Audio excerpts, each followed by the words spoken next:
Hi guys, welcome back to the channel. Today we're going to talk all about learning Italian. Because as you know, as every single student that I've interviewed who wasn't Italian has suggested, you really should learn Italian before you move to Italy. And I know what you might be thinking, even though every single student always recommends that you learn Italian before you move to Italy, that since the IMAT exam is a bit close now, it might be a bit difficult for you to also schedule in learning Italian. So I have some great news for you. We are going to be doing 15 weeks of interactive live Italian lessons that will use a lot of the methodology I'm going to talk about today to help prepare you for your life in Italy. Like, the lessons are very much focused on living here, such as finding a house, things like that.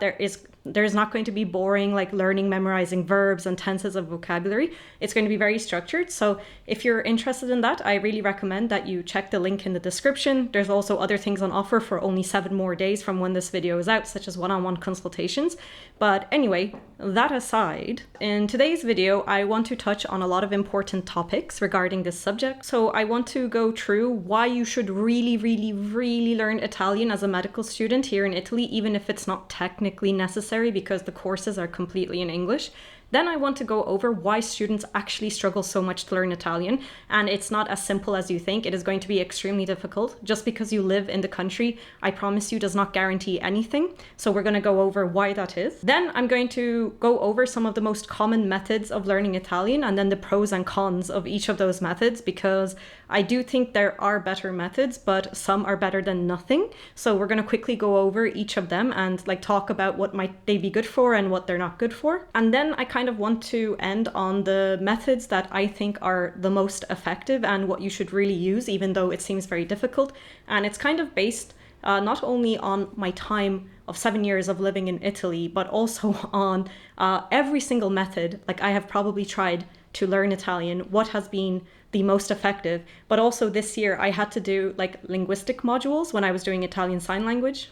Just as a by the way, linguistics and language learning are actually completely 2 separate fields, but in part of doing the linguistics module, we also had to kind of delve into language acquisition and the psychology and philosophy behind language learning, and a little bit about linguistics. So I'm going to kind of go over everything that I've learned and how I would now recommend for anyone starting their journey from step 0 today, how I would recommend that you go about it. Before we begin though, again, if you just want to streamline this process and turn your brain off and not think about it and have everything scheduled for you to get you to a basic minimum level over 15 weeks, please do check out the description. We worked really hard. We have teachers that are native speakers, but who also worked with immigrants arriving in Italy with 0 Italian and 0 English and getting them up to a basic level, as well as, again, the techniques that I'm going to mention in here. So if you want it all done for you for what is, I think, quite a cheap price, check out the fundraiser link. But yeah, let's get started. Okay, so first of all, I want to go over why you should learn Italian when you arrive here, because a lot of the arguments I hear from students is basically, oh Sarah, but we're international students and the course is meant to be completely in English and it's advertised as being completely done in English and it's like this and it's like that and blah blah blah blah blah blah. Sure, yes, that is true. All of your learning, all of the teaching being delivered is going to be done completely through English. And in a lot of the universities, you don't actually technically ever need to learn Italian. Now, some universities, for example, like Milan, will give you a language placement exam and you need to score above, I think it's a B1 or a B2, to be able to start your clinical placement. So while some universities do have a baseline of Italian that you have to surpass to be able to get into your clinical placements, a lot of the universities don't have this kind of benchmark, so you can proceed with the years and you can proceed into your clinical placements without actually speaking any Italian. Theoretically and technically, this is possible. So I know a lot of students kind of want to avoid learning Italian, but I really I think you're only going to be playing yourself and you're only going to be ruining your own experience by not really dedicating a lot of time to Italian. So cultural things aside, such as, yes, when you arrive here, you should really try to learn the language and the culture of the country you're moving into. You should try to immerse and, all of these arguments aside, the arguments aside that all of the patients are going to be sick, so you should make an effort to talk to them in Italian. This aside, okay, I'm going to talk about completely selfish reasons why you should speak Italian, because if those reasons aren't convincing, yeah, there's basically no hope for you to think of altruistic reasons of learning Italian for your clinical placements. So I'm going to talk solely about the selfish reasons why you should learn Italian as a medical student here, even though all of your courses are in English. First of all, even if you can go into your clinical placements completely in English, you are completely dependent on a professor or a resident or another student translating everything for you. Okay? And when you are already there and you already don't know anything and you are already somewhat of a nuisance because you are taking up space in the hospital as a medical student. This is like a worldwide experience. It's not unique to Italy. But as a medical student, you are already kind of a nuisance in your existence in the hospital. If on top of that, they also have to translate every single word and every single sentence for you, there are going to be times where they either skip the translation or leave out parts or just give you a summary. And you are going to miss out on a lot of the nuances that goes into being a medical doctor, right? Because when you have a limited amount of time or you have to do like so many rounds and you have to explain it to also the Italian medical students there, the summary that you're going to get is not going to be as detailed as if you can actually listen in and understand what's happening. And that's not to personally target you, it's just like a time-saving thing. There is no point in doing a word-for-word translation of what the patient said, and then what the doctor said, and then what the patient said, and then what the doctor said. So first of all, you are completely losing out on all of the nuances that will go into a patient interview, on ordering things, on talking to other specialists, and how things get done. You are missing out, and you are completely dependent on someone translating perfectly for you. Second of all, you are not going to be able to do a lot of the things by yourself. So for example, if you speak a fluent level of Italian and you're going into your placements, some of the doctors might send you on to do like patient histories and do physical examinations and things like that. Things that you will have learned in class, you now get a chance to apply.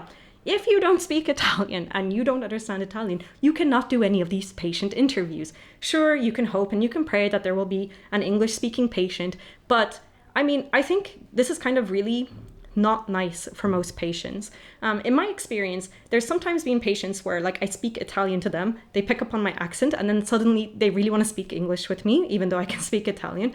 But this has always been the exception rather than the norm. And sometimes even though patients can speak English, like they are sick. They are probably having some of the worst days of their life when they're in the hospital. It really shouldn't be on them to accommodate for you, right?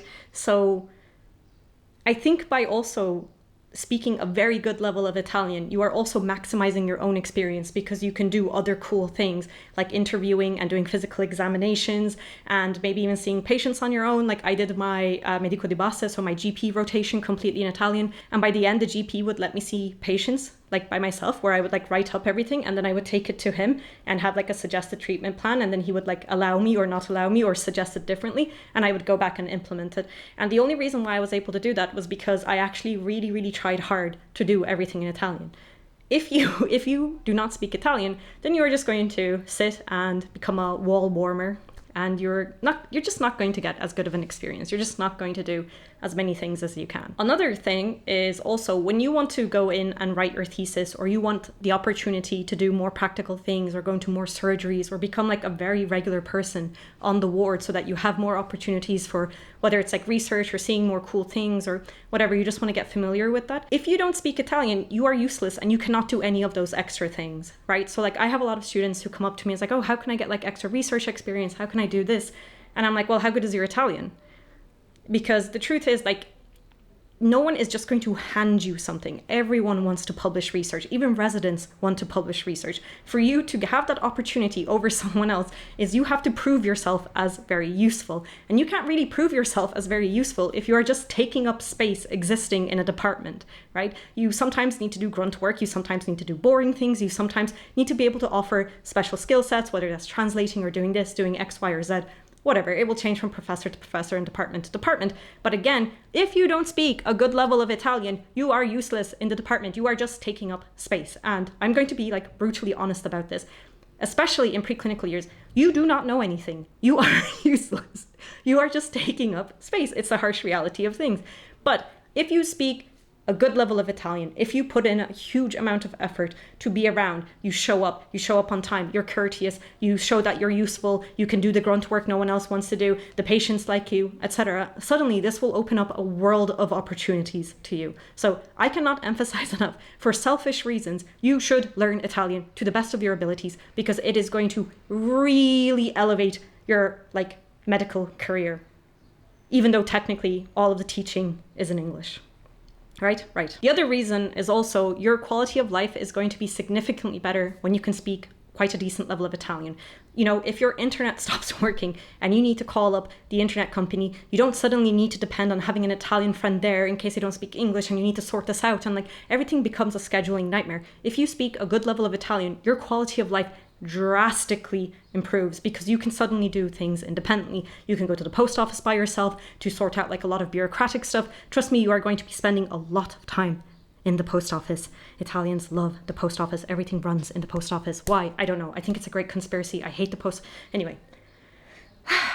Okay. So, quality of life, medical experience, research opportunities, everything drastically increases the more effort you put into learning Italian and being good at Italian.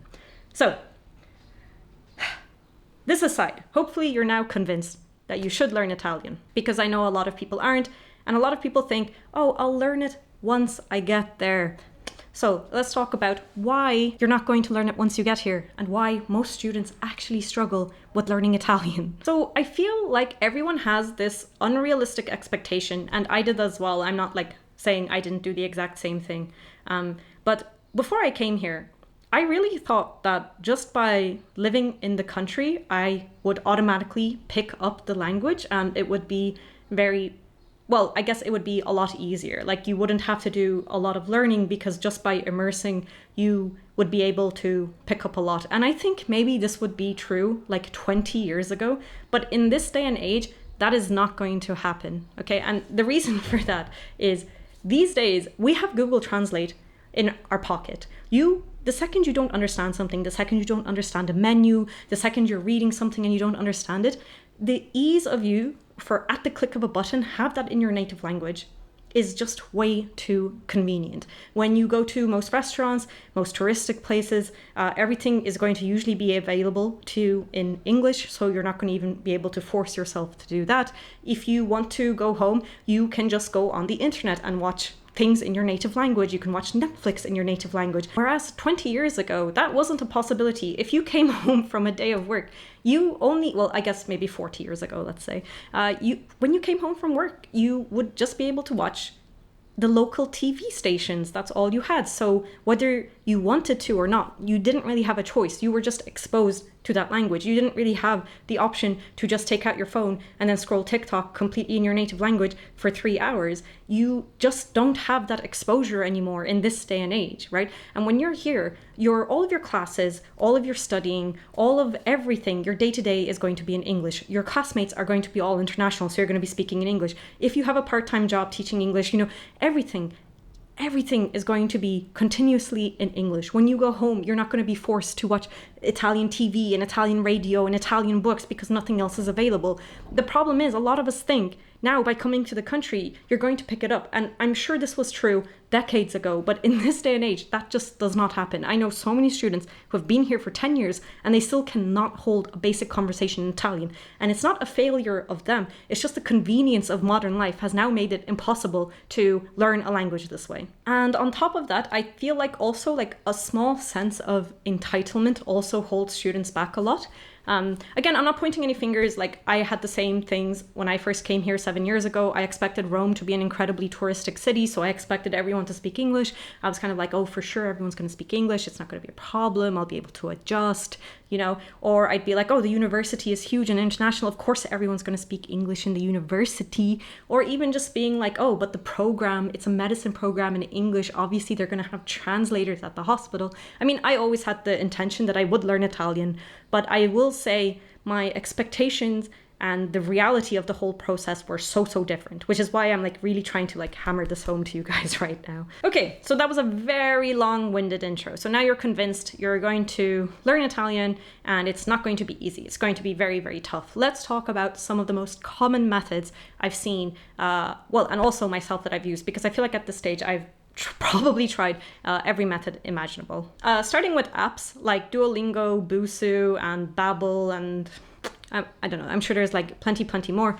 I used all of these. I think apps can have a place. I don't think they're very effective. If I had to pick one effective app, I would say Busuu was the best out of all of them, because you have to do like speaking exercises and writing exercises that is then checked by like native speakers. So I think if any app was going to be effective, it would be Busuu.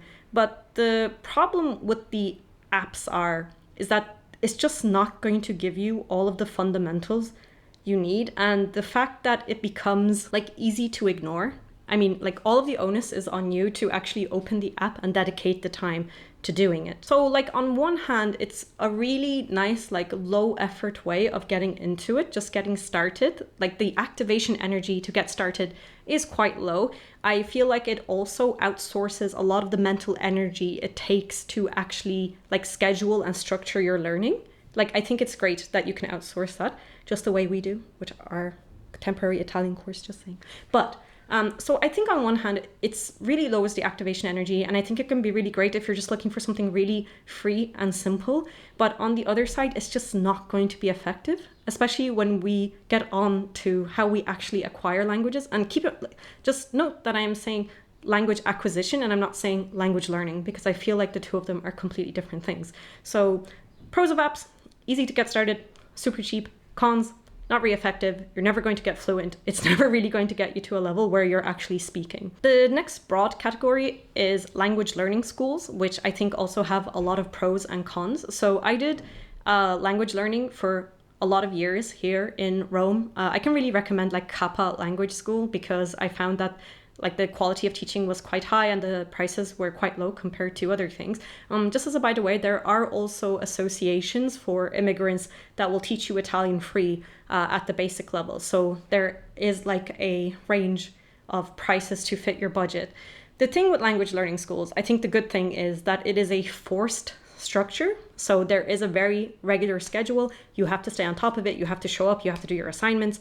I mean, it's not like when you're in high school, you're going to get a bad report card. So like to a certain degree, it's like a forced structure. And I think that's really great to anchor your learning and make it like super regular. On the downside though, it is a very unnatural way of learning a language. Like when you think about how you learned your native language, it wasn't like you sat and you were memorizing verb endings and verb conjugations.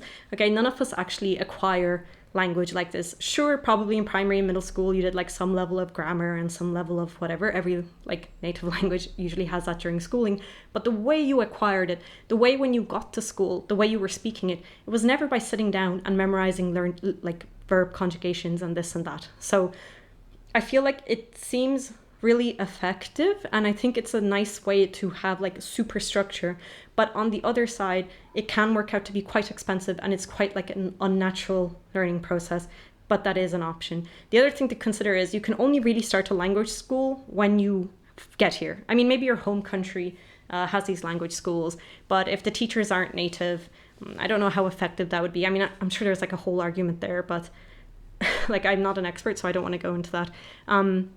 Also, a lot of the universities now will provide Italian lessons for free. So again, that is an option. But when we think about language acquisition and long-term becoming fluent, in this realm, language schools are not that effective. And I realized this a lot when I had a friend who is doing like language acquisition as a master's, and mainly how like your L1, which is like your innate language, your first language, and picking up an L2, like the dialogue that happens between that's what her master's is on.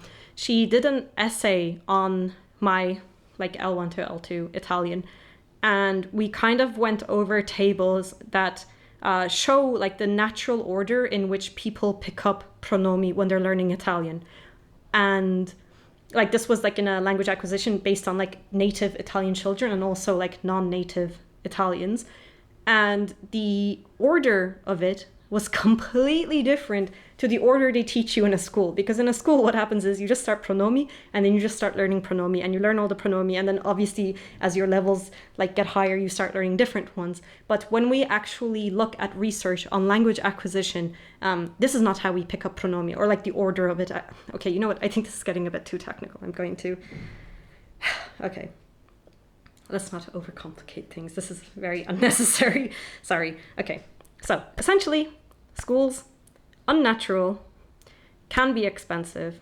On the other hand, very regular, very structured. All of the brain work is outsourced. You just have to show up. and do a little bit of work. You get to make friends. It's kind of fun. So there's a lot of pros and cons. You know, there is a lot. But again, I think in the long term, going to a school, while it might get you started on the journey and you might learn things a little bit out of order, you're still learning things, but it's not going to get you to that fluent level with that amazing like accent or whatever you want to call it. Okay, so where does that leave us? We get to the final thing, the comprehensible input, and some stuff around comprehensible input, because I feel like the discourse around this is also very complicated, as are all things in world, unfortunately. But I think this is the most effective way to learn Italian, because while I was in the Italian language learning schools, I was theoretically passing exams at B2 level. You know, like in theory, I was B2 level. But the second I was left with a native speaker who couldn't speak English, I was struggling so much. Like I couldn't speak. I was making so many mistakes. I still make mistakes, yeah. But even my understanding, because when you're doing like listening tests and things like that, it's usually a very different type of Italian than you would hear a native speaker speaking to you. And so I think comprehensible input, for better or for worse, and whatever arguments you want to make over the discourse and the technicalities over it, is the most effective way. And I noticed my Italian like skyrocketed after I started really, really forcing myself for more input and forced output. There is a whole debate whether you want to do output early on, etc. I'm going to leave that to people who have more time to worry about things like that. But essentially, there were, I think, 3 or 4 videos that I saw, and I'm going to like link all of them so that you guys can watch it and have a better idea. But like to summarize the idea of it, comprehensible input is basically when you brute force watching, listening, hearing, reading things in your target language without completely understanding what they're saying, right? So that might mean that you start watching cartoons completely in Italian and you're not pausing to look up every single word, or you start reading books in Italian and you're not stopping every time you come across a word that you don't understand. And I feel like this is really, really difficult to do. It's very tough, like forcing yourself for hours to watch and read things and you have no idea what's going on. Obviously, if you're just starting out, you shouldn't start going and reading like these very complicated novels. But I think even early on when you're starting, it's quite tough. But this is the most effective way to actually acquire a language. And a very simple example I'm going to give you guys, which has stuck with me, even though it's been like 5 years since it's happened. And I told you, I've tried like every single method. I've tried flashcards, I've tried this, I've tried Duolingo, I've tried the language schools, I've tried everything. I will never forget this example. I was reading a series of unfortunate events in Italian because, you know, it's meant to be like a kind of like a kid teen book. So I was like, okay, like I'll start with kind of kids books and then I'll work my way up to like young adult and then I'll, you know, like, because the level of language, etc. So I was reading a series of unfortunate events. And I remember like there was this constant word that I was coming across together, which was fazzoletti and tossire, like some conjugation of tossire. And I really wanted to stop and look up what it meant. And just in the back of my mind, I was like, no, comprehensible input. I'm going to see it somewhere else. And it's just going to click, like just stick it out. Eventually, they said something else around it because this one character, he kept using these 2 words when they were describing him. And eventually it just clicked with me from remembering watching the movie years ago and seeing this character and like how the others were describing it, that fazzoletti was napkin or handkerchief and whatever conjugation of tossire was coughing, right? Because yeah, it just finally clicked because I knew tossire, like the different things they were using, because they were using it in different terms, it must have been a verb. So I'm like looking at it, I'm like, it's a verb, what could it be? And like I'm trying to think about it, but I'm just moving on. And then suddenly it just clicked. And I have never, ever forgotten those words again. I have never had to do flashcards for them. I have never had to look them up. I just clicked. And the more I just stuck with this, so many more things just started clicking together. It became, instead of just becoming like this brutal thing where I'm like practicing out like verb conjugations and I'm trying to use flashcards for vocabulary. I do think these things have a place, don't get me wrong, but it is just so effective just forcing yourself to see these words in different contexts, because the second your brain makes that link, it is so much more powerful than just trying to memorize it.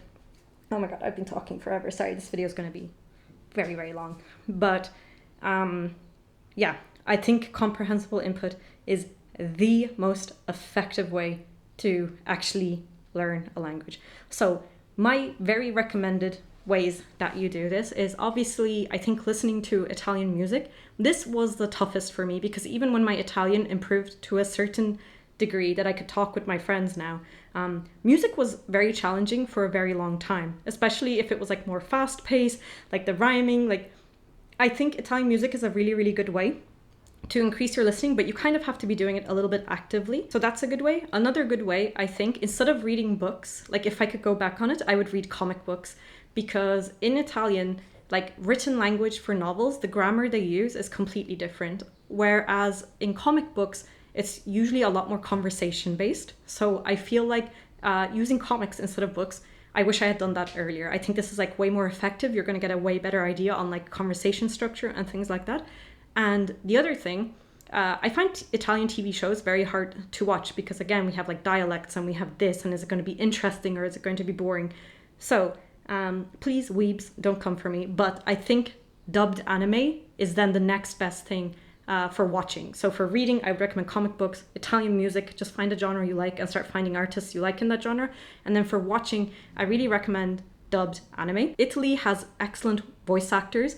They also tend to sometimes, like for example, instead of like saying ramen, they might like use spaghetti. So I feel like it can be like a mixed bag. But I also feel like sometimes I like that they adapt for the local culture. And I don't want to get into this debate of like, oh, good anime, real anime, blah, blah, blah. I don't care. I'm here to learn Italian. I don't care about Japanese. I'm sorry. If the story is good, it's good. And I think the more anime you watch that is like slice of life, so day to day, it's going to be more effective, right? Because they're going to be using the language you need to use a lot more. So, you know, if you're watching an anime about like, I don't know, slaying demons and things like that, chances are the vocabulary that they're using in that and that you're going to learn isn't going to serve you much day to day. But if you can find, you know, like a really easygoing cartoon about like, I don't know, going to the supermarket, going to university, like just teenagers being teenagers, the language that they use in that is going to serve you excellently because it's going to be your day-to-day. Okay, so there was actually a lot more that I wanted to say. I wanted to go over a lot more different techniques and different recommendations, but I've been recording for, wow, over 35 minutes. Obviously, when I edit it down, it's going to be shorter. But yes, I guess we'll leave this for a part 2, or I will upload a video that I will put into the Italian course that we're going to be doing. Yeah. Good luck.